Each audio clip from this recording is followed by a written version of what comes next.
Olá a todos e todas, eu me chamo Lucas e estarei apresentando o capítulo 1, Não há docência sem discência, do livro Pedagogia da Autonomia de Paulo Freire, juntamente com meus colegas Elisete, Janaína, Josielma, Laís e Luzia. O objetivo central do capítulo 1 é alinhar e discutir alguns saberes que são fundamentais à prática educativo-crítica ou progressista e que por isso mesmo devem ser conteúdos obrigatórios à organização programática da formação docente. O livro ele também discorre como os professores devem ensinar os alunos a serem seres mais, criando uma formação transformadora. Freire acreditava que se os alunos fossem orientados por meio de um diálogo político-pedagógico, haveria então uma possibilidade de aproximação crítica do conhecimento e sua recriação. Ou seja, a principal objetivo do livro da Pedagogia da Autonomia seria levantar uma nova ótica, uma nova visão para os educadores, quanto também para o ensino dos alunos. Freire sempre acreditava que a relação mecânica do ensino tradicional versus a burocracia formal tinha que ser passado tem que ser passado sobre formas rígidas e rigorosas. Mas a partir desse capítulo, o educador chama a necessidade dos professores a refletir e avaliarem seus métodos de ensino, com o objetivo de ser claro e de se livrar do modelo burocrático de ensino. Continuando, o capítulo 1 ele aborda e é organizado ou distribuído em 9 perspectivas progressistas. A primeira, Paulo Freire diz que ensinar exige rigorosidade metódica. O segundo diz que ensinar exige pesquisa. O terceiro, ele diz que ensinar exige respeito ao saber dos educadores. No quarto, ele diz que ensinar exige criticidade. No quinto, ele diz que ensinar exige estética e ética. No sexto, ele diz que ensinar exige a corporificação das palavras pelo exemplo. No sete, ele explica que ensinar exige um risco, uma aceitação do novo e a rejeição de qualquer forma de discriminação. No 8 ele diz que ensinar exige reflexão crítica sobre a prática. E no 9 ele diz que ensinar exige o reconhecimento e a assunção de identidade cultural. Ensinar exige rigorosidade metódica. O escritor enfatiza que o professor não deve somente ensinar os conteúdos exigidos, mas também mostrar como pensar certo. Os educandos vão se transformando ao lado dos educadores, a partir de um pensamento crítico apresentado em sala de aula. Ensinar exige pesquisa. Não existe ensino sem pesquisa ou pesquisa sem ensino. Por isso, um educador deve ter curiosidade para se aprofundar em assuntos diferentes, de forma que não eduque somente outras pessoas, mas também a si mesmo.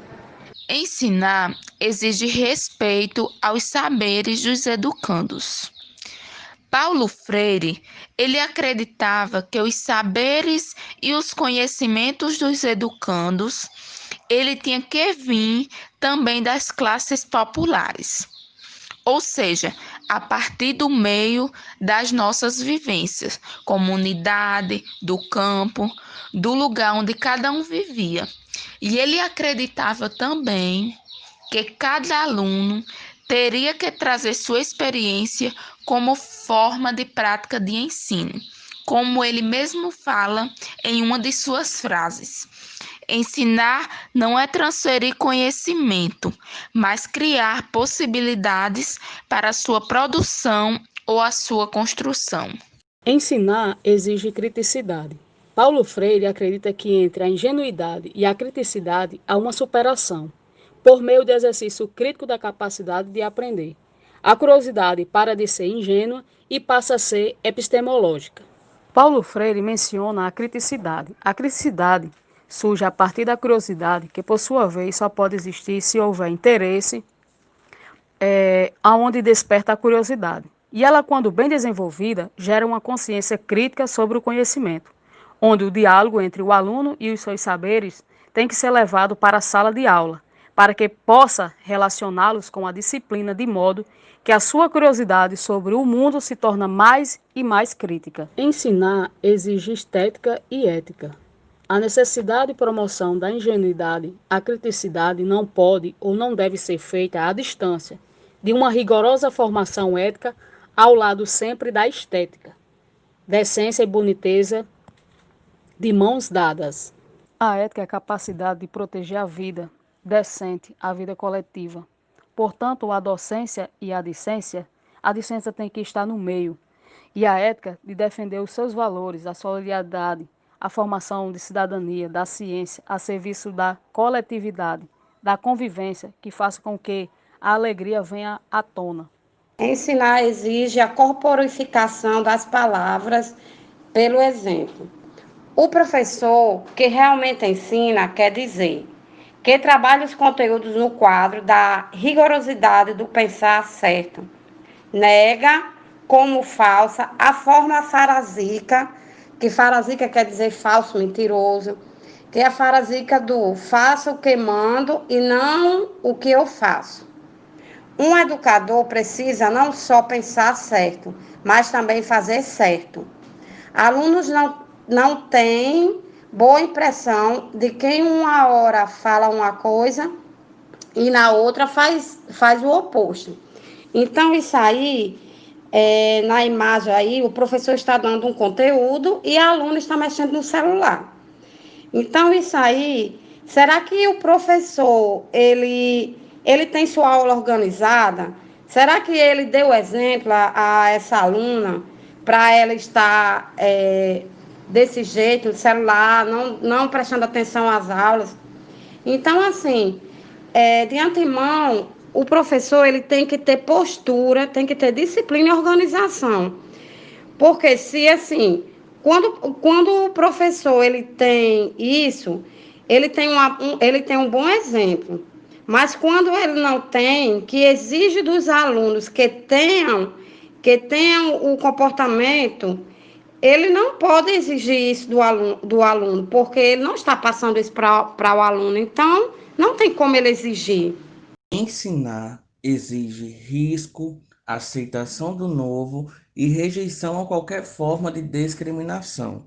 Ou seja, o que é novo, ele não pode ser discriminado apenas por ser novo. Deve ser rejeitado qualquer tipo de prática preconceituosa, seja com raça, gênero, classe ou qualquer outra que negue a democracia. Isso deve ser ensinado em sala de aula e praticado diariamente. Como o trecho aí já informa, Paulo Freire defendia que a discriminação, certo, a prática e a rejeição, ela não poderia acontecer dentro da sala de aula. Ele acreditava que o novo, né, ele não pode ser negado, ou não pode deixar de ser acolhido só porque é novo. Como também o velho, ele não pode deixar de ser recusado por ser velho. O velho, ele preserva a sua validade ainda e continua ainda sendo novo. Ele ensinava a pensar certo, ele ensinava que se vive e se fala com a força a partir do seu testemunho.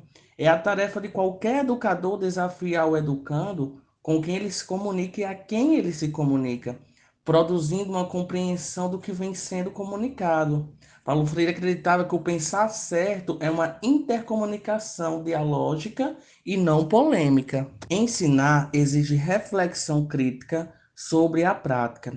A prática crítica envolve um movimento dinâmico e dialético entre o fazer e pensar sobre o que fazer. Portanto, deve haver uma reflexão sobre a prática e a curiosidade ingênua para se entender e assim se tornar crítica.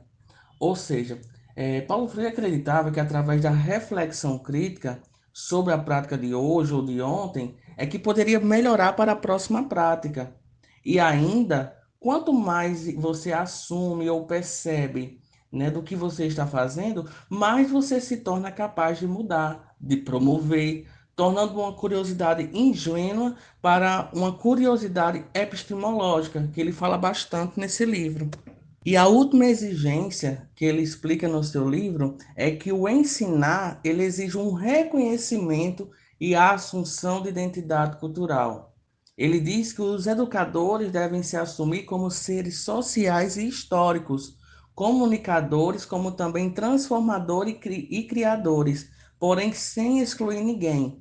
A dimensão individual e de classe dos educandos, com a questão da sua identidade cultural, devem ser totalmente respeitadas. Uma das tarefas mais importantes da prática educativa é propiciar as condições a qual os educandos e a qual eles estão levando em conta suas experiências. E a partir das suas experiências, eles vão assumir, né, como seres sociais e históricos, como um ser pensante, um ser transformador, um ser criador, certo? Então, Paulo Freire acreditava nisso, que a questão da identidade cultural não poderia ser desprezada. Ela tinha que ser bastante privilegiada, levar em questão de prioridade na vida dos alunos. Então, ele deixava bem claro isso, dentro das suas exigências.